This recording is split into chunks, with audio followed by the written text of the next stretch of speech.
నమస్తే ఫ్రెండ్స్, నా పేరు తులసి చందు. వక్ఫ్ సవరణ చట్టం చేసిన తర్వాత BJP RSS next target Catholic church lands అయినా ఆర్ఎస్ఎస్ మ్యాగజైన్ ఆర్గనైజర్ అవును అని చెప్పి ఆ తర్వాత అలా అవును అని చెప్పిన ఆధారాలని డిలీట్ చేసింది. ఒకసారి మీరు గూగుల్లోకి వెళ్ళి who has more land in India the Catholic church versus Waqf board అని చెప్పి జనరల్ గా సెర్చ్ చేసి చూడండి. మీకు ఇలా ఏప్రిల్ 3వ తేదీన వక్ఫ్ బిల్లు పార్లమెంట్ లో పాస్ అయిన రోజే RSS official web portal Organiser లో పోస్ట్ చేసిన ఇలాంటి ఆర్టికల్ కనిపిస్తుంది. దాని మీద క్లిక్ చేసి ఓపెన్ చేస్తే మాత్రం పేజ్ నాట్ ఫౌండ్ అని కనిపిస్తుంది. ఈ ఆర్టికల్ డిలీట్ చేసేసారు. ఇప్పుడు ఇది లేదు. కానీ వక్ఫ్ బిల్లు పాస్ అయిన వెంటనే చర్చ్ ల్యాండ్స్ మీద ఆర్ఎస్ఎస్ ఫోకస్ చేయడము అనేది ఆర్ఎస్ఎస్ బీజేపీ ప్రభుత్వ ఎజెండాను ఇక్కడ బయట పెట్టేస్తోంది. డిలీట్ చేసినా కూడా అప్పటికే ఈ ఆర్టికల్లో ఏముందో చాలా పత్రికల్లో బయటకు వచ్చింది. దాని ప్రకారం దేశంలో అతిపెద్ద నాన్ గవర్నమెంట్ ల్యాండ్ క్యాథలిక్ చర్చిల దగ్గర ఉంది. మొత్తం 22,000 కోట్ల విలువైన 17.29 కోట్ల ఎకరాల భూమి క్యాథలిక్ చర్చిల దగ్గరే ఉంది.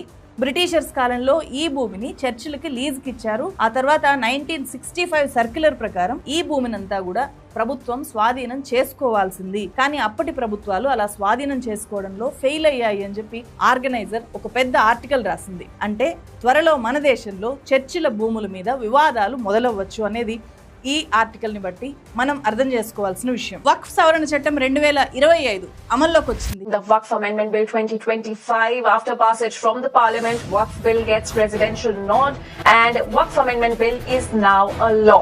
ఏప్రిల్ 2-3 తేదీల్లో పార్లమెంట్ లో 25 గంటల పాటు చర్చ జరిగింది. పార్లమెంట్ లో పాస్ అయిన వక్ఫ్ సవరణ బిల్లుని ఏప్రిల్ 5వ తేదీన రాష్ట్రపతి ద్రౌపది ముర్ము ఆమోదించారు. ఏప్రిల్ 8, 2025 నుంచి దేశవ్యాప్తంగా కొత్త వక్ఫ్ చట్టం అమల్లోకి వచ్చింది. 2025 వక్ఫ్ సవరణ చట్టాన్ని అధికారికంగా United Waqf management empowerment efficiency and development act, short cut లో ఉమీద్ యాక్ట్ అంటున్నారు. యునైటెడ్ వక్ఫ్ మేనేజ్మెంట్ అంటే వక్ఫ్ ఆస్తుల్ని ఒకే గొడుగు కిందకి తీసుకొని రావడం.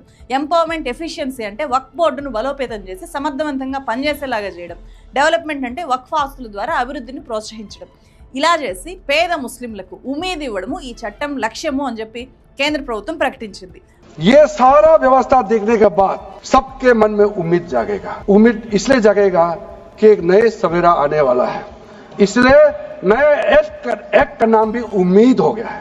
ఉమీద్ అనే ఉర్దూ పదానికి అర్థము ఆశ, హోప్. కొత్త వక్ఫ్ చట్టం ముస్లిం సమాజంలో నిజంగానే ఒక కొత్త హోప్ కలిగిస్తోందా లేదా కొత్త భయాల్ని సృష్టిస్తోందా? ఈ కొత్త చట్టం రాజ్యాంగ విరుద్ధము అని చెప్పి ముస్లింల హక్కుల మీద దాడి అని చెప్పి దేశవ్యాప్తంగా అనేక ముస్లింల సంఘాలు నిరసనలకు దిగాయి.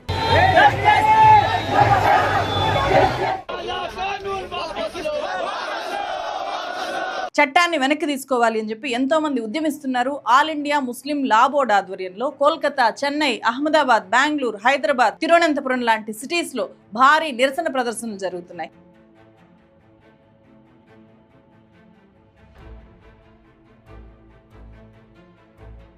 ముస్లిం సమాజం అనేక భయాల్ని వ్యక్తం చేస్తోంది ఈ చట్టం తేవడం మీద. ఈ చట్టాన్ని సవాల్ చేస్తూ హైదరాబాద్ ఎంపీ అసదుద్దీన్ ఓవైసీతో పాటు జమాత్ ఉలేమా ఎ హింద్ ఇతరులు కలిసి సుప్రీంకోర్టులో పిటిషన్ వేశారు.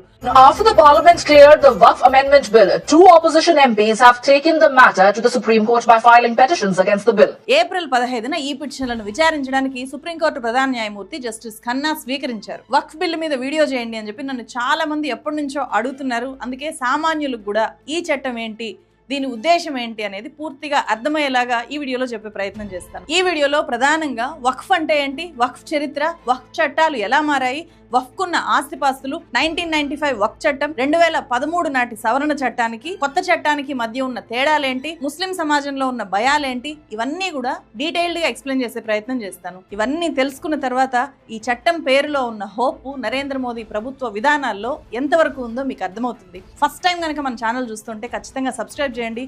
వీడియోలు చూస్తున్న వాళ్ళలో ఎక్కువ మంది నాన్ సబ్స్క్రైబర్సే ఉంటున్నారు. అందుకే ప్రత్యేకంగా నేను రిక్వెస్ట్ చేస్తున్నాను, వక్ఫ్ ఆస్తుల్ని అభివృద్ధి చేసి పేద ముస్లింస్ కు ఉపయోగపడేలాగా చేస్తాము అనేది ఇక్కడ కేంద్రం చెబుతున్న విషయము. ముస్లింస్ లో పేదరికానికి నిరక్షరాస్యత ప్రధాన కారణము అని చెప్పి గతంలో సచార్ కమిటీ కూడా చెప్పింది. ఒక్క ముస్లింస్ లోనే కాదు, ఏ వర్గ అభివృద్ధికైనా ఎడ్యుకేషన్ కీ ఫ్యాక్టర్. ముఖ్యంగా మారుతున్న తరానికి తగినట్లుగా స్కిల్స్ పెంచుకోవడం అనేది చాలా చాలా ఇంపార్టెంట్. అలా స్కిల్స్ పెంచుకోవాలి అనుకునే వాళ్ళకి ఇక్కడ ఒక ఇంపార్టెంట్ సజెషన్. ఇప్పుడు డేటా సైన్స్ చాలా చాలా అడ్వాన్స్ అయింది. డేటా సైన్స్ లో జాబ్ ఆపర్చునిటీస్ బాగా పెరిగాయి. మీకు గనుక డేటా సైన్స్ నేర్చుకొని కెరియర్ మౌల్డ్ చేసుకోవాలి అనే ఆసక్తి ఉంటే, అలాంటి ఆలోచన మీరు చేస్తుంటే ఓడియన్ స్కూల్ బూట్ క్యాంప్ లో మీరు చేరొచ్చు. ఈ బూట్ క్యాంప్ ని లైవ్ ఇన్స్ట్రక్టర్స్ లీడ్ చేస్తారు, మాక్ ఇంటర్వ్యూస్ ని వాళ్ళు కండక్ట్ చేస్తారు, అలాగే డెడికేటెడ్ జాబ్ అప్లికేషన్ పోర్టల్ కూడా ఉంటుంది. ఈ బూట్ క్యాంప్ ద్వారా ప్రాజెక్ట్ బేస్డ్ లెర్నింగ్ మీకు అందుబాటులోకి వస్తుంది. ఓడియన్ స్కూల్ కి 500+ హైరింగ్ పార్ట్నర్స్ ఉన్నారు, నియర్లీ 5000+ యాక్టివ్ లెర్నర్స్ ఉన్నారు. చాలా సక్సెస్ స్టోరీస్ మనకు వాళ్ళ వెబ్సైట్ లో ఇలా కనిపిస్తాయి. ఇక్కడున్న కోర్ మాడ్యూల్స్ తో పాటు కొన్ని బోనస్ మాడ్యూల్స్ కూడా ఈ కోర్స్ లో భాగంగా వాళ్ళు నేర్పిస్తారు. కెరియర్ యాక్సలరేషన్ స్కిల్స్ కూడా నేర్చుకునే అవకాశం ఇక్కడ ఉంటుంది. మీకు డేటా సైన్స్ నేర్చుకోవాలి అనే ఆసక్తి ఉంటే గనుక మస్ట్ గా ఈ ఫామ్ ఫిల్ చేయండి. ఓడియన్ స్కూల్ వాళ్ళే మీకు ఫోన్ చేసి అన్ని డీటెయిల్స్ చెప్తారు. దీనికి సంబంధించిన లింక్ నేను డిస్క్రిప్షన్ లో కామెంట్ సెక్షన్ లో పిన్ చేసి పెట్టాను. మీ కెరియర్ కి హెల్ప్ అవ్వచ్చేమో ఒకసారి మస్ట్ గా చెక్ చేయండి. ఈ సమాచారం ఎవరికైనా హెల్ప్ అవ్వచ్చు అనుకుంటే వాళ్ళకి మస్ట్ గా షేర్ చేయండి. మళ్ళీ మనం వీడియోలోకి వెళ్దాం. అసలు వక్ఫ్ అంటే ఏంటి? వక్ఫ్ గురించి ఖురాన్లో ఎక్కడ వక్ఫ్ అనే పదం లేదు, కానీ చాలా చోట్ల చారిటీ గురించి ఉంది అని చెప్పి చెప్తారు. ఇస్లాం మత చట్టాల ప్రకారం ఏ వ్యక్తి అయినా సరే మతపరమైన ధార్మిక కార్యక్రమాల కోసము దానంగా ఇచ్చే ఆస్తిని వక్ఫ్ అంటారు. అంటే అది అల్లాహకు చెందిన ఆస్తి, దేవుడి ఆస్తి అని అర్థం. ఆ ఆస్తుల్ని, వాటి మీద వచ్చే ఆదాయాన్ని ఇస్లాం మతం కోసము లేకపోతే చారిటీ కోసం మాత్రమే వాడాలి. ఒకసారి దేన్నైనా వక్ఫ్ ఆస్తిగా ప్రకటిస్తే ఇంకా దాన్ని వెనక్కి తీసుకునే అవకాశమే ఉండదు. Once A Waqf always a Waqf. Once a waqf is always a waqf. ఈ ఆస్తుల్ని తిరిగి అమ్మకూడదు, ఇంకొకరికి ట్రాన్స్ఫర్ చేయకూడదు. మదర్సాలు, ఇతర ఆధునిక విద్యా సంస్థలు, మసీదులు, శ్మశాన వాటికలు ఇవన్నీ కూడా వక్ఫ్ ఆస్తుల్లో నిర్వహిస్తూ ఉంటారు. వీటిని నిర్వహించడానికి ముతావలి అనే ఒక వ్యక్తి ఉంటాడు. వక్ఫ్ బోర్డుకి 4 రకాలుగా ఈ ఆస్తులు అనేవి వస్తూ ఉంటాయి. ఎవరైనా దానం చేస్తే వస్తాయి. అలాగే ఈ సేల్ డీడ్లు, రిజిస్ట్రేషన్లు లేని కాలంలో జస్ట్ నోటి మాటగా కూడా వక్ఫ్ ఆస్తుల్ని ఇచ్చేసి ఉంటారు. మూడోది వక్ఫ్ బై యూజర్ అంటారు. అంటే ఎప్పటి నుంచో ఒక ప్లేస్ లో మసీద్ గానీ, మదర్సా గానీ, శ్మశాన వాటికి గానీ ఇలా నిర్వహించబడుతూ ఉంటే అవి ఆటోమేటిక్ గా వక్ఫ్ ఆస్తులు అయిపోతాయి. నాలుగోది ప్రభుత్వాలు కూడా ఈ ఆస్తుల్ని ఇవ్వచ్చు. మన దేశంలో మొత్తం 8,70,000 వక్ఫ్ ఆస్తులు ఉన్నాయి. ఇవన్నీ కూడా 9,40,000 ఎకరాల్లో విస్తరించున్నాయి. ముస్లింల సంక్షేమం కోసం ఏర్పాటు చేసిన సచార్ కమిటీ 2006లో ఇచ్చిన రిపోర్ట్ ప్రకారం అప్పట్లోనే 1,20,000 కోట్ల రూపాయల ఆస్తులు వక్ఫ్ కి ఉన్నాయి. ఈ ఆస్తుల్ని సక్రమంగా వినియోగించుకొని మార్కెట్ చేసుకుంటే ప్రతి సంవత్సరము కూడా 12,000 కోట్ల రూపాయల దాకా వక్ఫ్ కి ఆదాయం వస్తుంది అని చెప్పి సచార్ కమిటీ అప్పుడే అంచనా వేసింది. కానీ వాస్తవంగా వక్ఫ్ కు వచ్చే ఆదాయం ఎంతో తెలుసా? 2019-20లో కేవలం 166 కోట్లు మాత్రమే వచ్చింది. 2023-24కి ఇంకా భారీగా తగ్గిపోయి 14 కోట్లు మాత్రమే వక్ఫ్ తన ఆదాయంగా చూపించింది. అంటే వక్ఫ్ ఆస్తుల నిర్వహణ సక్రమంగా జరగట్లేదు అని చెప్పి ఈ తక్కువ ఆదాయాలు చెప్తున్నాయి మనకు. దీనికి ప్రధాన కారణము వక్ఫ్ సభ్యుల్లో అవినీతి కానీ, లేకపోతే వక్ఫ్ ఆస్తుల్ని సరిగా నిర్వహించకపోవడం కానీ, రాజకీయ జోక్యం కానీ, పర్యవేక్షణ లోపాలు కానీ ఇవన్నీ ఉన్నాయి అని చెప్పి చెప్తారు. వక్ఫ్ ఆస్తుల్ని ముతావలీలు నిర్వహిస్తూ ఉంటారు. వాళ్ళు ఏ స్థాయిలో అవినీతికి పాల్పడుతున్నారో 2017లో ఇండియా టుడే చేసిన ఒక బిగ్గెస్ట్ ఇన్వెస్టిగేషన్ రిపోర్ట్ బయటపెట్టింది. ముతావలీలు వక్ఫ్ భూముల్ని కోట్ల రూపాయలకు, ఎకరాల కొద్దీ అమ్ముకుంటున్నారు అని చెప్పి వీడియోల సాక్షిగా బయటకు వచ్చాయి. అప్పుడు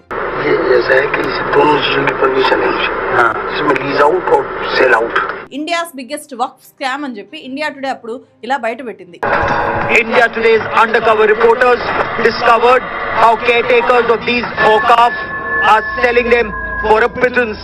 కాబట్టి వక్ఫ్ బోర్డులో అవినీతి, అక్రమాలు అనేవి జరుగుతున్నాయి. వక్ఫ్ బోర్డులో మాత్రమే కాదు, ఎక్కడైతే ఆస్తులు, డబ్బు ఉంటుందో అది మతాలతో సంబంధం లేకుండా మనుషులు అవినీతికి పాల్పడుతూ ఉంటారు. దానికి వక్ఫ్ బోర్డు ఏమీ అతీతం కాదు. వక్ఫ్ చరిత్రలోకి వెళ్తే ఖురాన్లో వక్ఫ్ అనే పదం ఎక్కడా లేకపోయినా కూడా కమ్యూనిటీ హెల్ప్ లో భాగంగా మహమ్మద్ ప్రవక్త కాలంలోనే ఈ వక్ఫ్ కాన్సెప్ట్ అనేది వచ్చింది. అప్పట్లో ఇస్లాం విద్యను డెవలప్ చేయడంలో ఈ వక్ఫ్ సంస్థలు చాలా కీలకంగా ఉండేవంట. ప్రాచీన యూనివర్సిటీస్ గా చెప్పే ఈజిప్ట్ కైరోలో ఉండే అల్ అజర్ గానీ, మొరాకో ఫెజ్ లో ఉండే అల్ కరయిన్ యూనివర్సిటీ గానీ వక్ఫ్ కిందే స్థాపించారు. మన దేశంలో ఢిల్లీ సుల్తానేట్ టైం నుంచి ఈ వక్ఫ్ ఆస్తులు ఉండేవి. జామా మసీద్ కోసం సుల్తాన్ మొయిజుద్దీన్ 2 గ్రామాలను ఇచ్చాడు అని చెప్పి చరిత్ర చెప్తోంది. స్వాతంత్రానికి ముందు అంటే 1913లోనే వక్ఫ్ ఆస్తుల్ని కాపాడడానికి బ్రిటిషర్స్ ముసల్మాన్ వక్ఫ్ వాలిడేటింగ్ యాక్ట్ తీసుకొని వచ్చారు. కాలాన్ని బట్టి వక్ఫ్ చట్టాలు కూడా మారుతూ వచ్చాయి. 1954లో జవహర్లాల్ నెహ్రూ ప్రధానమంత్రిగా ఉన్నప్పుడు వక్ఫ్ ఆస్తులన్నీ సెంట్రలైజ్ చేస్తూ ఒక చట్టాన్ని చేశారు. 1964లో సెంట్రల్ వక్ఫ్ కౌన్సిల్ ని ఏర్పాటు చేశారు. 1995లో వక్ఫ్ చట్టానికి చాలా కీలకమైన సవరణలు చేసి అప్పటి నుంచి కూడా డీసెంట్రలైజ్ చేశారు. అప్పుడే ప్రతి రాష్ట్రంలోనూ, కేంద్రపాలిత ప్రాంతంలోనూ వక్ఫ్ బోర్డులోనే వచ్చాయి. కొన్ని రాష్ట్రంలో షియాలు, సున్నీలకు వేరువేరుగా కూడా వక్ఫ్ బోర్డులు ఉన్నాయి. అలా మొత్తం 32 వక్ఫ్ బోర్డులు మన దేశంలో ఉన్నాయి. సెంట్రల్ వక్ఫ్ కౌన్సిల్ ను ఒక అడ్వైజరీ కౌన్సిల్ గా మార్చారు. వక్ఫ్ ఆస్తుల విషయంలో తగాదాలు పరిష్కరించడానికి ట్రిబ్యునల్ని ఏర్పాటు చేశారు. అయితే వక్ఫ్ ఆస్తులు అనేవి ఆక్రమణలకు గురవుతూ ఉండడము, వివాదాస్పద భూముల్ని అధికారాన్ని అడ్డం పెట్టుకుని రాజకీయ నాయకులే అవినీతికి పాల్పడుతూ ఉండడంతో 2013లో అప్పటి కాంగ్రెస్ ప్రభుత్వం పివి నరసింహారావు గవర్నమెంట్ 1995లో తీసుకొని వచ్చిన వక్ఫ్ చట్టానికి కొన్ని కీలకమైన సవరణలు చేసింది. అవే వక్ఫ్ చట్టంలో ఉండే సెక్షన్ 40గా అత్యంత వివాదాస్పదమైనవిగా ఇప్పుడు ప్రచారంలో ఉన్నాయి. కొత్త వక్ఫ్ చట్టం తీసుకొని రావడానికి ఈ వివాదాస్పదమైన సెక్షన్ 40 ప్రధానమైన కారణం. 1995 సెక్షన్ 40 ప్రకారము వక్ఫ్ బోర్డుకు ఏదైనా ఒక ఆస్తి వక్ఫ్ ఆస్తిగా అనుమానం వస్తే లేదా ఆధారాలు ఉంటే విచారణ చేసి వక్ఫ్ ఆస్తి అని చెప్పి ప్రకటించుకునే సూపర్ పవర్ ని పివి నరసింహారావు గవర్నమెంట్ ఇచ్చింది. వక్ఫ్ నిర్ణయాన్ని ఎవరు కూడా ట్రిబ్యునల్లో సవాల్ చేయకపోతే గనక వక్ఫ్ డెసిషనే ఫైనల్. ట్రిబ్యునల్లో సవాల్ చేస్తే ట్రిబ్యునల్ తీసుకునే నిర్ణయాన్ని బట్టి ఉంటుందన్నమాట. 2013లో ఈ అధికారాన్ని మరింత వ్యవస్థీకృతం చేశారు. దీనివల్లే తిరుచెంతురాయ్ గ్రామము, తాజ్ మహల్ లాంటి కట్టడాలని, ఆలయాల్ని, రైతుల భూముల్ని వక్ఫ్ తన సొంత ఆస్తులుగా క్లెయిమ్ చేసేసుకుంది. ఈ క్లెయిమ్ గురించి ఇంకా డీటెయిల్డ్ గా చెప్తాను కాసేపటి తర్వాత. అలాంటి క్లెయిమ్స్ కు వక్ఫ్ ట్రిబ్యునల్స్ లో తప్ప పరిష్కారం న్యాయస్థానాల్లో దొరకని విధంగా ఆ సెక్షన్ 40 అనేది ఉండడం వల్ల వక్ఫ్ బోర్డు తీరు అనేది తీవ్రమైన విమర్శల పాలైంది. లోక్సభలో పార్లమెంటరీ వ్యవహారాల శాఖ మంత్రి కిరణ్ రిజిజు వక్ఫ్ చట్టానికి సవరణలు చేయకపోతే గనక రేపొద్దున పార్లమెంట్ భవనాన్ని కూడా వక్ఫ్ ఆస్తే అని చెప్పి అంటారు అనే సంచలన వ్యాఖ్యలు చేశారు. अगर आज हम ये संशोधन लेके नहीं आते तो जिस सदन में हम बैठे हैं, ये पार्लियामेंट बिल्डिंग, इसको भी क्लेम किया जा रहा था. కిరణ్ రిజిజు మాత్రమే కాదు, హోంమంత్రి అమిత్ షా మాట్లాడుతూ తమిళనాడులో ఉండే ఒక గ్రామాన్ని 1500 ఏళ్ల చరిత్ర గల పురాతన హిందూ ఆలయాన్ని వక్ఫ్ తన ఆస్తిగా ప్రకటించుకుంది అని చెప్పి లోక్సభలో చెప్పారు. और मान्यवर तमिलनाडु के 1500 साल पुराने तिरुचेंदुरई मंदिर की 400 एकड़ भूमि को वक्फ की संपत्ति घोषित कर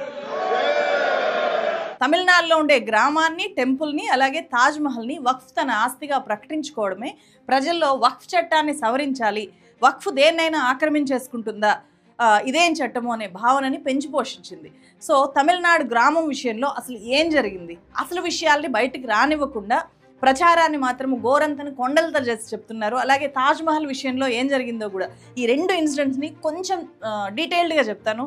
ఇది కంప్లీట్గా మీకు కొత్త సమాచారం. ఇప్పటిదాకా ఎవరు తెలుగులో నాకు తెలిసి చెప్పలేదు, నేనైతే చూడలేదు. అది 2022 సెప్టెంబర్ 5 తమిళనాడులో ఉండే తిరుచిరాపల్లి జిల్లాలో ఉండే తిరుచెంతురైలో 70 ఏళ్ల రాజగోపాల్ తన కూతురు పెళ్లి కోసము తన భూమిలో ఉండే కొంత భూమిని అమ్మాలి అని చెప్పి సబ్ రిజిస్ట్రార్ ఆఫీస్కి వెళ్ళాడు. అక్కడుండే రెవెన్యూ అధికారులను కలిశాడు. వాళ్ళు నువ్వు నీ భూమి అమ్మాలి అంటే నువ్వు వక్ఫ్ బోర్డు దగ్గరికి వెళ్ళాలి, వక్ఫ్ బోర్డు దగ్గరికి వెళ్ళి నో అబ్జెక్షన్ సర్టిఫికేట్ NOC తీసుకొని రావాలి అని చెప్పి అతనికి చెప్పారు. నా పట్టా భూమి నేను అమ్ముకోవడానికి వక్ఫ్ బోర్డు పర్మిషన్ ఎందుకు అని చెప్పి అతను అడిగితే వాళ్ళు ఇది నీ భూమి కాదు, 2022 ఆగస్టు 11వ తేదీన తమిళనాడు స్టేట్ వక్ఫ్ బోర్డు దీన్ని వక్ఫ్ ఆస్తిగా ప్రకటించుకుంది అని చెప్పారు. నీ భూమి మాత్రమే కాదు, మీ ఊరి పరిధిలో ఉండే 389 ఎకరాలు, ఆల్మోస్ట్ 400 ఏకర్స్ ఆఫ్ ల్యాండ్, అలాగే 1500 ఏళ్ల చరిత్ర గల సుందరేశ్వర టెంపుల్ కూడా ఇప్పుడు వక్ఫ్ ఆస్తే. వాటిని అమ్మాలి అన్నా, కొనాలి అన్నా, తనఖా పెట్టాలి అన్నా, వేరే వాళ్ళ పేరు మీదకి ట్రాన్స్ఫర్ చేయాలి అన్నా వక్ఫ్ బోర్డు నుంచి NOC తీసుకొని రావాలి మీరు అని చెప్పి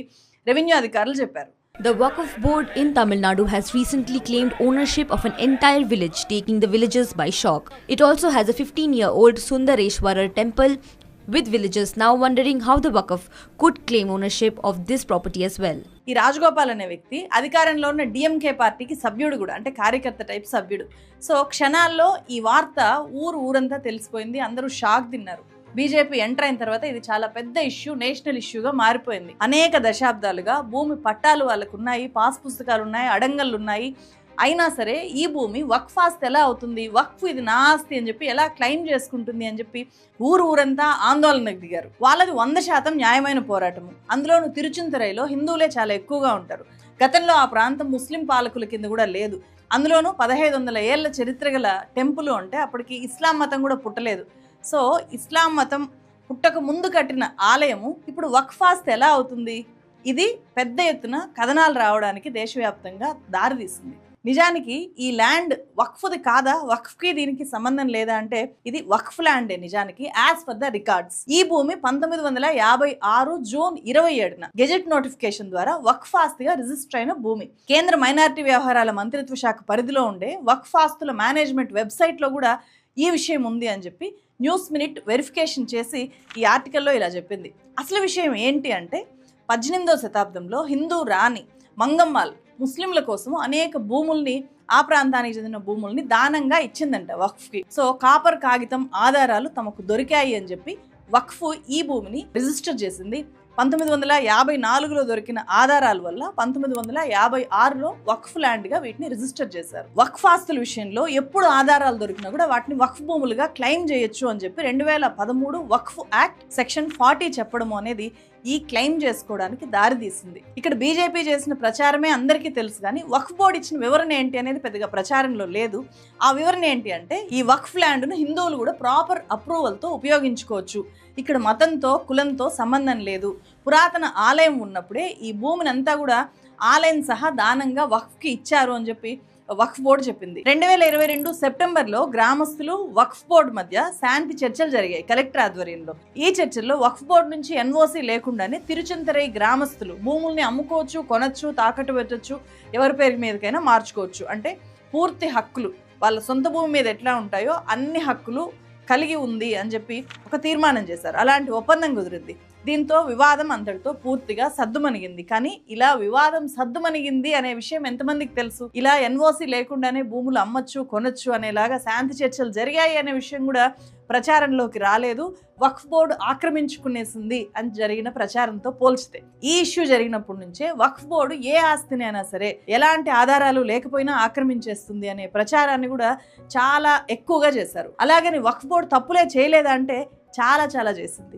ఏకంగా తాజ్ మహల్ నే వక్ఫ్ బోర్డు తన ఆస్తిగా ప్రకటించుకుంది 1995లో. తాజ్ మహల్ అనేది షాజహాన్ తన భార్య సమాధిగా కట్టించిన కట్టడం కదా. సో సమాధులన్నీ కూడా వక్ఫ్ ఆస్తులే ఉంటాయి. షాజహాన్ గాని ఆయన వారసులు గాని దీన్ని వక్ఫ్ కి రాసిచ్చి ఉంటారు అని చెప్పి ఒక ఊహతో, రాసిచ్చారు అని కాదు, రాసిచ్చి ఉండొచ్చు అనే ఒక ఊహతో ఇర్ఫాన్ బేదార్ అనే వ్యక్తి ఉత్తరప్రదేశ్ సున్నీ వక్ఫ్ బోర్డులో ఒక పిటిషన్ వేశాడు. ఆ వక్ఫ్ బోర్డు ఎలాంటి ఆధారం లేకుండానే 2005లో తాజ్ మహల్ ని వక్ఫ్ ఆస్తిగా రిజిస్టర్ చేసేసింది. దీని మీద సుప్రీంకోర్టులో ఒక పిల్ దాఖలైంది. అప్పుడు ఆర్కియలాజికల్ సర్వే ఆఫ్ ఇండియా ఒక పార్టీగా చేరి వక్ఫ్ బోర్డు వాదనను వ్యతిరేకించింది. సుప్రీంకోర్టు ఏం తీర్పిచ్చిందో తెలుసా? షాజహాన్ గాని అతని వారసులు గాని తాజ్ మహల్ ను వక్ఫ్ బోర్డుకి రాసిచ్చిన ఆధారాలు చూపించండి, ఆ సంతకం తీసుకొని వచ్చి చూపించండి అని చెప్పి అడిగింది. అలాంటివి ఏమీ సబ్మిట్ చేయలేదు. దీంతో 2018లో తాజ్ మహల్ వక్ఫ్ ఆస్తి కాదు, ఆర్కియలాజికల్ సర్వే ఆఫ్ ఇండియానే తాజ్ మహల్ ను నిర్వహిస్తుంది అని చెప్పి సుప్రీంకోర్టు తీర్పిచ్చింది. వక్ఫ్ బోర్డులో ఉండే కొంతమంది మూర్ఖత్వానికి తాజ్ మహల్ ను క్లెయిమ్ చేయడమే అతిపెద్ద పరాకాష్ట అని చెప్పి మనం ఇక్కడ చెప్పుకోవచ్చు. కానీ ప్రతిసారి ఇలానే జరిగిందా అంటే అలాంటివేమీ లేవు. ఇలాంటి 1-2 సంఘటనల్ని చూపించి వక్ఫ్ దేన్నైనా క్లెయిమ్ చేసేస్తుంది, సామాన్యుల భూముల్ని లేకపోతే హిందువుల భూముల్ని లేదా ప్రభుత్వ ఆస్తుల్ని, ప్రైవేట్ ఆస్తుల్ని ప్రతిదాన్ని క్లెయిమ్ చేసేస్తుంది అనే ప్రచారాన్ని విపరీతంగా చేశారు ఇలాంటి ఇన్సిడెంట్స్ని చూపించి. ఇలాంటి భయంకరమైన తప్పుల వల్లే చివరికి వక్ఫ్ బోర్డు ఆస్తుల మీద కేంద్ర ప్రభుత్వం అజమాయిషీ ఉండేలాగే ఇప్పుడు ఈ చట్టాన్ని తీసుకొని వచ్చారు. అయితే ఈ చట్టాన్ని పేద ముస్లింల కోసం తెచ్చాము అని చెప్పి ప్రభుత్వం చెప్తున్న మాట వాస్తవమా కాదా అనేది కూడా ఇక్కడ ఖచ్చితంగా అర్థం చేసుకోవాలి. ముఖ్యంగా 6 అంశాలకు సంబంధించి ముస్లిమ్స్ ఈ చట్టాన్ని తీవ్రంగా వ్యతిరేకిస్తున్నారు. వాటి గురించి చెప్పే ముందు ఈ చట్టంలో కొన్ని పాజిటివ్ అంశాలు కూడా ఉన్నాయి. అవేంటి అంటే 2 ముస్లిం మహిళలకు వక్ఫ్ బోర్డులో సభ్యులుగా చోటు కల్పిస్తూ నిర్ణయం తీసుకున్నారు, దాన్ని చట్టంలో చేర్చారు. అలాగే వక్ఫ్ ట్రిబ్యునల్ తీర్పుల్ని 90 రోజుల్లోగా హైకోర్టులో సవాల్ చేయొచ్చు, గతంలో అలా లేదు. దీనివల్ల వక్ఫ్ బోర్డులో ఉన్న వాళ్ళు తప్పుడు నిర్ణయాలు తీసుకుంటే కనుక వాటి మీద కోర్టు చెక్ అనేది ఉంటుంది, కోర్టులో న్యాయం జరిగే అవకాశం ఉంటుంది ఫైనల్ గా. ఈ చట్టం తీవ్ర ఆందోళనకు గురి చేస్తున్న 6 అంశాల్లో గనుక వెళ్తే, మొట్టమొదటిది ఈ చట్టం ద్వారా కేంద్ర వక్ఫ్ బోర్డు సభ్యుల్లో మొత్తం 22 మంది సభ్యుల్లో 4 దాకా నాన్ ముస్లిమ్స్ ఉండొచ్చు అని చెప్పి ఈ చట్టంలో చేర్చారు. అలాగే రాష్ట్రాల వక్ఫ్ బోర్డుల్లో, అంటే ఒక్కో రాష్ట్రం వక్ఫ్ బోర్డులో 11 మంది సభ్యులు ఉంటారు, వాళ్ళలో 2 పైన 3 మించకుండా నాన్ ముస్లిం సభ్యులు ఉండాలి అని చెప్పి చట్టంలో చేర్చారు. ఇది ముస్లింలలో తీవ్ర భయాందోళనని కలిగిస్తున్న ఒక నిర్ణయం. ఒక మతానికి సంబంధించి ఆస్తుల మీద నిర్ణయాధికారం ఉండే కీలక బోర్డులో వేరే మతస్థులకు ఎలా చోటిస్తారు, అసలు ఎందుకు ఇచ్చారు? అంటే మన ఇంట్లో ఉండే డబ్బును కాపలాగాసే బాధ్యతను మనం పక్కింటి వాళ్ళకి ఇస్తే ఎలా ఉంటుందో ఇది కూడా అలాంటి ఒక నిర్ణయమే. హిందూ ఆలయ బోర్డులు, చర్చ్ బోర్డుల్లో ముస్లింలకు స్థానం కల్పించరు కదా. అలాంటప్పుడు వక్ఫ్ బోర్డులో ముస్లిమేతరులని ఏ ప్రాతిపదికన అపాయింట్ చేస్తుంది గవర్నమెంట్? ఇది ముస్లిమ్స్ అందరూ అడుగుతున్న ప్రశ్న, కామన్ సెన్స్ ఉన్న ప్రతి ఒక్కరికి వచ్చే ప్రశ్న ఇది. ఫర్ ఎగ్జాంపుల్, తెలంగాణ వక్ఫ్ బోర్డులో ప్రభుత్వం తలుచుకుంటే నాన్ ముస్లిం కేటగిరీ కింద 2 వ్యక్తుల్ని అపాయింట్ చేయొచ్చు కదా. అలాంటి వ్యక్తుల్లో రాజాసింగ్ లాంటి ఒక వివాదాస్పదమైన వ్యక్తిని సభ్యుడిగా చేస్తే ఆ ఘర్షణాత్మకమైన వాతావరణం రాదా? సో అక్కడొచ్చే ఇష్యూస్ సానుకూలంగా ఎలా పరిష్కారం అవుతాయి, ఎంత ఇబ్బందికరంగా మారిపోతుంది ఒకరిద్దరి వల్ల, ఇలాంటి వాళ్ళని అపాయింట్ చేయదు గవర్నమెంట్ కావాలని అని చెప్పి ఏం గ్యారంటీ? అందుకే హైదరాబాద్ ఎంపీ అసదుద్దీన్ ఓవైసీ లోక్సభలో మాట్లాడుతూ ముస్లింల భూముల్ని లాక్కోవడమే మోదీ గవర్నమెంట్ ఉద్దేశం అని చెప్పి తీవ్ర స్థాయిలో విమర్శించారు. मैं गांधी की तरह इस कानून को फाड़ता हूं, ये अनकॉन्स्टिट्यूशनल है सर। इस देश में झगड़े पैदा करने का काम बीजेपी करना चाहती है मस्जिद और मंदिर के नाम पर, इसीलिए मैं इसका कंडेम करता हूं। అయితే వక్ఫ్ బోర్డులో నాన్ ముస్లిమ్స్ నియామకాన్ని హోంమంత్రి అమిత్ షా సమర్థిస్తూ ఏం చెప్పారు అంటే, ఈ నాన్ ముస్లిం సభ్యులు ముస్లిమ్స్ మతాచారాల జోలికి వెళ్లరు, కేవలం ఆస్తుల్ని పర్యవేక్షించడమే వాళ్ళ పని అని చెప్పి అన్నారు. अरे सुनो भाई, मुसलमान भाइयों बहनों को कहना चाहता हूं, आपके वक्फ में एक भी नॉन मुस्लिम नहीं आएगा, ये एक्ट में ऐसा कोई प्रावधान नहीं। मगर जो वक्फ बोर्ड है और वक्फ परिषद है, उसका काम क्या है? वक्फ की संपत्तियां मान्यवर बेच खाने वाले लोगों को पकड़कर इसके बाहर निकालने का.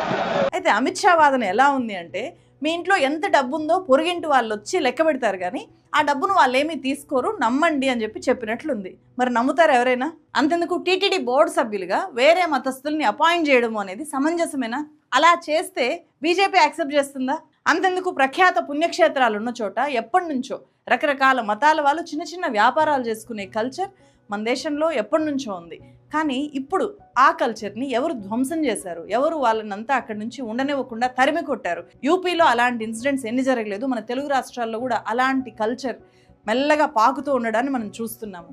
సో ఇంతకు మించి డబుల్ స్టాండర్డ్స్ ఉంటాయా? ఇక రెండో కీలకమైన భయం కానీ కీలకమైన మార్పు కానీ ఏంటి ఈ చట్టంలో జరిగింది అంటే, గతంలో ఒక ఆస్తి వక్ఫ్కి చెందిందో లేదో అనుమానం కనుక ఉంటే దాన్ని సుమోటోగా తీసుకుని విచారించే అధికారం వక్ఫ్ బోర్డుకు ఉండేది. వక్ఫ్ బోర్డు ఒక ప్రాపర్టీ తనదే అని అనుకుంటే కనుక సర్వే కమిషన్లను అపాయింట్ చేసి ఎంక్వైరీ చేయించేది. అప్పుడు కూడా వక్ఫ్ బోర్డు నిర్ణయమే ఫైనల్ కాదు, ట్రిబ్యునల్లో సవాల్ చేయొచ్చు. ఇప్పుడు ఈ కొత్త చట్టంలో సెక్షన్ 40ని పూర్తిగా రద్దు చేసి ఆ నిర్ణయాధికారాన్ని జిల్లా కలెక్టర్ స్థాయి అధికారికి ఇచ్చారు. సెక్షన్ 40ని వక్ఫ్ బోర్డు దుర్వినియోగం చేసింది అనే ఆరోపణ కరెక్టే, కానీ ఆ నిర్ణయాధికారాన్ని ఇప్పుడు నేరుగా ప్రభుత్వం తన చేతుల్లోకి తీసుకుంది. మరి ప్రభుత్వం దుర్వినియోగం చేయదా?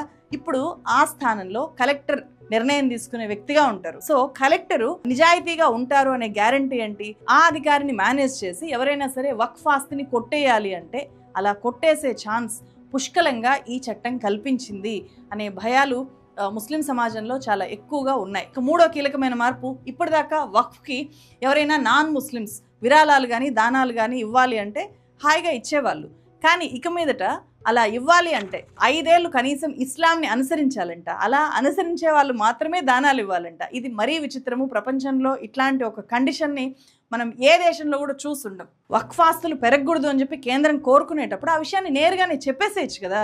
పేద ముస్లింల కోసం చట్ట సవరణ చేస్తున్నాము అని చెప్పి ఎందుకు చెప్పుకుంటోంది బయటికి? ఎవరిని మోసం చేయడానికి అని చెప్పి చాలా మంది ఇప్పుడు క్వశ్చన్ చేస్తున్నారు. अब सरकार हमारे अधिकार का और वक्फ का गलत इस्तेमाल करना चाह रही है बिल लाकर, ये कानून लाकर. ప్రజాస్వామ్య దేశంలో ఏ వ్యక్తి అయినా తమ ఆస్తిని తమ కష్టపడి సంపాదించిన దాన్ని ఎవరికి ఇవ్వాలో ప్రభుత్వం డిసైడ్ చేస్తుందా? కానీ ఇక్కడ డిసైడ్ చేస్తోంది. డిక్టేటర్షిప్ అంటే ఇంకేదో కాదు. ఇలా ప్రతిదాన్ని ప్రతి చర్యని మీరు ఇలాగే చేయాలి, ఇలాగే ఉండాలి అని చెప్పి కండిషన్స్ పెట్టడమే డిక్టేటర్షిప్ అంటే. అదేదో పెద్ద అర్థం కానిదేం కాదు. సో అసలు ఎవరైనా సరే ఇస్లాం మతాన్ని ఆచరించాలి అని చెప్పి ఎలా రుజువు చేసుకోవాలి? నేను ఇస్లాంని 5 ఏళ్ళుగా ఆచరిస్తున్నాను అని చెప్పి గవర్నమెంట్ దగ్గరికి వెళ్ళి ఒక సర్టిఫికేట్ తీసుకొని అప్పుడు ఏదైనా ఇవ్వాలి అంటే ఇవ్వాలనా? అందుకే ఇండిపెండెంట్ ఎంపీ కపిల్ సిబల్ రాజ్యసభలో మాట్లాడుతూ నా ఆస్తిని పలానా వాళ్ళకి ఇవ్వద్దు అని చెప్పి చట్టం చేయడానికి మీరెవరు అని క్వశ్చన్ చేశారు. अरे भाई, प्रॉपर्टी मेरी, मालकियत मेरी, चैरिटी में मैं देना चाहता हूं, आप कौन होते हो कहने को नहीं दे सकते? ये कौन सा कानून है? హిందువులు ఇండిపెండెన్స్కి ముందు నుంచి వక్ఫ్కి విరాళాలు ఇస్తూ ఉన్నారు, దాన్ని కోర్టులు కూడా సమర్థించాయి అని చెప్పి ఆయన చెప్పారు. ఇక 4వ కీలకమైన మార్పు, కొత్త చట్టం అమల్లోకి వచ్చిన 6 నెలల్లోనే అంటే అక్టోబర్ 8 లోపు ఈ మొత్తం వక్ఫ్ ఆస్తులన్నీ దేశంలో ఉండే యావత్ వక్ఫ్ ఆస్తులన్నీ కూడా డిజిటలైజ్ చేసి సెంట్రల్ డేటాబేస్లోకి ఎక్కించేయాలి అని చెప్పి ఒక కీలకమైన నిర్ణయాన్ని తీసుకున్నారు. 6 నెలల్లోపు డిజిటలైజ్ చేయకపోతే ఆ పర్టికులర్ ఆస్తి వక్ఫ్ అనే గుర్తింపుని కోల్పోయే ప్రమాదం ఉంది. అది అతిపెద్ద భయం ఇప్పుడు. అంటే అప్పుడు ఆ ఆస్తి వివాదాస్పద భూమిగా పక్కనుండిపోతుందా లేదా ప్రభుత్వానికి చెందుతుందా అనేది క్లియర్గా ఆ చట్టంలో ఏమీ చెప్పలేదు. దాన్ని కలెక్టర్ డిసైడ్ చేస్తారు. సో ఆ పవర్ కలెక్టర్కి ఇచ్చారు కాబట్టి ఆ కలెక్టర్ మీద ప్రభుత్వ ఇన్ఫ్లుయెన్స్ ఉంటే గనక ఖచ్చితంగా వక్ఫ్ ఆ ఆస్తిని కోల్పోవచ్చు అనే భయాలు ముస్లిం కమ్యూనిటీ ఇప్పుడు వ్యక్తం చేస్తోంది. ఈ ఒక్క నిబంధన వల్ల వేలాది ఎకరాల వక్ఫ్ ఆస్తి అనేది వక్ఫ్కి కాకుండా పోతుంది అనే ఆందోళనలు ఉన్నాయి. ఎందుకంటే లక్షల ఎకరాల వక్ఫ్ ఆస్తులు ఉన్నాయి, వాటిలో చాలా వాటికి డాక్యుమెంట్స్ లేవు. అంటే వక్ఫ్ బై యూజర్ లాగా ఉంటున్నాయి. ఆ వక్ఫ్ బై యూజర్గా ఉన్న వాటిని ఎలా డిజిటలైజ్ చేసి ప్రాపర్ డాక్యుమెంట్స్తో డేటాబేస్లోకి ఎక్కించాలి, అది కూడా 6 నెలల్లోపు ఇన్ని ఆస్తుల్ని ఎక్కించడం ఎలా సాధ్యమవుతుంది అని చెప్పి అడుగుతున్నారు. ఇక 5వ ఆందోళనకర అంశం ఏంటంటే వక్ఫ్ 1995 చట్టంలో ఉండే సెక్షన్ 107ని తొలగించడం. ఈ కొత్త చట్టంలో ఈ సెక్షన్ ఏం చెప్తుంది అంటే 1963లో లిమిటేషన్ యాక్ట్ అనేది చేశారు. అది వక్ఫ్ బోర్డుకి వర్తించదు అని చెప్తుంది. అసలు ఏంటి లిమిటేషన్ యాక్ట్ అంటే 12 సంవత్సరాలు కంటిన్యూగా ఎవరైనా ఒక ప్రాపర్టీని అనుభవిస్తే దాని మీద ఆ వ్యక్తికి కొన్ని హక్కులు ఉంటాయి. ఎవరైనా ఒక వ్యక్తి కానీ సంస్థ కానీ ఒక ప్రాపర్టీని ఆక్రమించి అనుభవించారనుకోండి, 1963 లిమిటేషన్ యాక్ట్ ప్రకారం ఆ వ్యక్తికి ఆ ఆస్తి మీద హక్కులు వస్తాయి. కానీ 1995 చట్టంలో సెక్షన్ 107ని చేర్చడం ద్వారా వక్ఫ్ ఆస్తులకి ఈ లిమిటేషన్ యాక్ట్ వర్తించదు. అంటే వక్ఫ్ ఆస్తిని ఎవరైనా ఒక 12 ఏళ్ళలో 30 ఏళ్ళలో అనుభవించినా కూడా వక్ఫ్ బోర్డుకే పూర్తి హక్కులు ఉంటాయి. Once A Waqf always a వక్ఫ్ అనేదే వర్తిస్తుంది. సో వక్ఫ్ బోర్డు నుంచి ఆ వ్యక్తికి ఆ ఆస్తి మీద ఎలాంటి హక్కులు వెళ్ళవు అనేది ఈ సెక్షన్ చెప్తుంది. ఇప్పుడు ఈ సెక్షన్ని పూర్తిగా రద్దు చేసేసారు. అంటే ఇప్పుడు వక్ఫ్ భూమిని ఎవరైనా కబ్జా చేశారనుకోండి, కొంతకాలం పాటు ఒక 12 ఏళ్ళలో 30 ఏళ్ళలో, అప్పుడు కబ్జాదారులకి కొన్ని హక్కులు కల్పిస్తుంది ఇప్పుడు కొత్తగా తీసుకొని వచ్చిన చట్టం. ఇప్పటికే వక్ఫ్ ఆస్తులు చాలా ఆక్రమణల్లో ఉన్నాయి అంటున్నారు. ఇప్పుడు ఈ కొత్త చట్టం తేవడం వల్ల ఎవరైతే కబ్జా చేశారో ఆ కబ్జా రాయలకు ఈ చట్టం ఒక రక్షణ కవచం లాగా ఉంటుంది అనే అభిప్రాయాలు విస్తృతంగా వ్యక్తమవుతున్నాయి. అంటే వక్ఫ్ ఆస్తి ఇక్కడ కాపాడబడుతోందా, కబ్జా చేసిన వాళ్ళకి వక్ఫ్ అన్యాక్రాంతం అయిపోతోందా అనేది ఇక్కడ అర్థం చేసుకోవాలి. ఇక 6వది చివరిది అయిన మరో ఆందోళనకరమైన అంశం. ఇక మీదట వక్ఫ్ ట్రిబ్యునల్లో జిల్లా జడ్జితో పాటు రాష్ట్ర ప్రభుత్వంలో ఉండే జాయింట్ సెక్రటరీ స్థాయి అధికారి కూడా ఉంటారు. అంటే చివరికి న్యాయ వ్యవస్థలో కూడా ప్రభుత్వ అధికారి జోక్యం ఉండేలాగా ఈ చట్టాన్ని చేశారు. ఇక్కడ మనం క్లియర్ కట్గా అర్థం చేసుకోవాల్సింది ఏంటంటే ఇప్పటిదాకా వక్ఫ్ ఆస్తుల నిర్వహణకు కేంద్ర స్థాయిలో వక్ఫ్ సెంట్రల్ బోర్డు ఉంది, వక్ఫ్ కౌన్సిల్ ఉంది, అలాగే రాష్ట్రాల్లో వక్ఫ్ బోర్డులు ఉన్నాయి. అదే హిందూ ఆలయ భూముల నిర్వహణ విషయంలో ఆయా రాష్ట్ర ప్రభుత్వాలకే పూర్తి అజమాయిషీ ఉంటుంది. ఫర్ ఎగ్జాంపుల్ టీటీడీని తీసుకుంటే టీటీడీ మీద కేంద్రానికి ఎలాంటి అజమాయిషీ ఉండదు. టీటీడీ కేంద్రానికి జవాబుదారీ కాదు, అది స్వతంత్ర ప్రతిపత్తి ఉన్న ఒక సంస్థ. నేరుగా ఆంధ్రప్రదేశ్ గవర్నమెంటే అజమాయిషీ చేస్తుంది టీటీడీ మీద, దేవాదాయ శాఖ కింద టీటీడీ ఉంటుంది. కానీ వక్ఫ్ బోర్డు మీద అలా కాదు, రాష్ట్రాలకు హక్కులు ఉండవు, డైరెక్ట్గా కేంద్రానికే పూర్తి హక్కులు వక్ఫ్ బోర్డు మీద ఉంటాయి. సో అది ఈ చట్టం ద్వారా చేసిన ఇంకో పెద్ద మార్పు. ఇదే ఇప్పుడు ఆందోళనకరం. ఎక్కడికక్కడ రాష్ట్రాలకు కూడా పవర్స్ ఉంటే అట్లీస్ట్ కొంత రక్షణ అయినా ఉంటుంది. రాష్ట్రాల ఇన్వాల్వ్మెంట్ ఏమీ లేకుండా మొత్తం సెంట్రలైజ్ చేసేయడం ద్వారా ఇది వక్ఫ్ ఆస్తి ప్రమాదంలో పడినట్లే అని చెప్పి ఇప్పుడు ముస్లిం కమ్యూనిటీ భయపడుతోంది. అలాగే ఈ వక్ఫ్ బిల్లు ఆమోదం టైంలో అందరినీ ఆశ్చర్యానికి గురి చేసిన విషయం ఒకటి ఉంది. అది కాంగ్రెస్ పార్టీ చేసిన అతిపెద్ద తప్పిదం కూడా. రాహుల్ గాంధీ, ప్రియాంక గాంధీ ఎక్స్ వేదికగా ఈ వక్ఫ్ చట్టాన్ని వ్యతిరేకించినా కూడా లోక్సభలో కీలకమైన బిల్లు ఆమోదంలో ఉన్నప్పుడు వాళ్ళు ఎందుకు మాట్లాడలేదు, ఎందుకు వ్యతిరేకంగా ఓటు వేయలేకపోయారు? ఇది ఒక చారిత్రక తప్పిదంగా నిలిచిపోయే అవకాశం ఉంది కాంగ్రెస్ పార్టీ వైపు నుంచి. కేంద్ర ప్రభుత్వం నిజంగానే ముస్లింల సంక్షేమమే కోరుకుంటే గనక ముస్లింలలో ఎలాంటి భయాలకు తావు లేకుండా సంస్కరణలు చేసుండొచ్చు. ఉమెన్ మెంబర్షిప్ని అక్కడ తీసుకురావడం అనేది అందరూ ఆహ్వానిస్తున్నారు. కానీ ముస్లిం సమాజం చెప్పిన అభ్యంతరాలను వినకుండా మొండిగా ఎందుకు ఈ చట్టం మీద ముందుకెళ్ళాలి? నిజంగా సంక్షేమమే కోరుకుంటే వక్ఫ్ బోర్డులో అవినీతి నిర్మూలనకు నిజాయితీ కలిగిన ముస్లింలే లేరా దేశంలో? ఆ అవినీతికి తావు లేకుండా ముస్లిమ్స్కే పూర్తి అధికారం ఉండేలాగా చేయలేరా? అసలు అట్లాంటి ముస్లిమ్సే దొరకలేదా?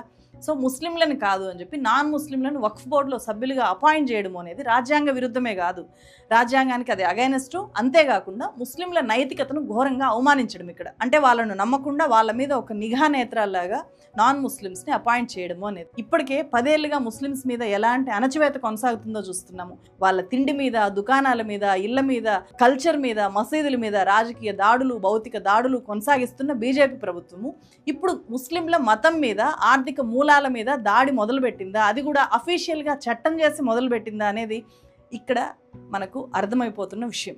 ఇన్ని భయాలు, అనుమానాలు ఉన్న వక్ఫ్ చట్టం మీద దాఖలైన పిటిషన్లను సుప్రీంకోర్టు ఏప్రిల్ 15వ తేదీ విచారించబోతోంది. సుప్రీంకోర్టు ఏం చెప్తుంది అనేది ఇప్పుడు దేశమంతా ఆసక్తిగా ఎదురు చూస్తోంది. ఫ్రెండ్స్, ఈ కొత్త చట్టం మీద మీరేమనుకుంటున్నారు? పేద ముస్లిమ్స్ కి మేలు జరుగుతుంది అని చెప్పి మీరు అనుకుంటున్నారా? మీ అభిప్రాయాన్ని కామెంట్స్ లో తెలియజేయండి. అలాగే ఫ్రెండ్స్, మీరు డేటా సైన్స్ నేర్చుకుని కెరియర్ ని బిల్డ్ చేసుకోవాలి అనుకుంటే ఓడియన్ స్కూల్ బూట్ క్యాంప్ లో చేరొచ్చు. దానికి సంబంధించిన లింక్ ని నేను డిస్క్రిప్షన్ లో కామెంట్ సెక్షన్ లో పిన్ చేశాను. మీకు అవసరమేమో ఒకసారి చెక్ చేయండి. అలాగే అవసరమైన వాళ్ళకి మస్ట్ గా షేర్ చేయండి. ఇది ఇవాల్టి వీడియో. మరో వీడియోతో మళ్ళీ కలుస్తాను. Thank you so much.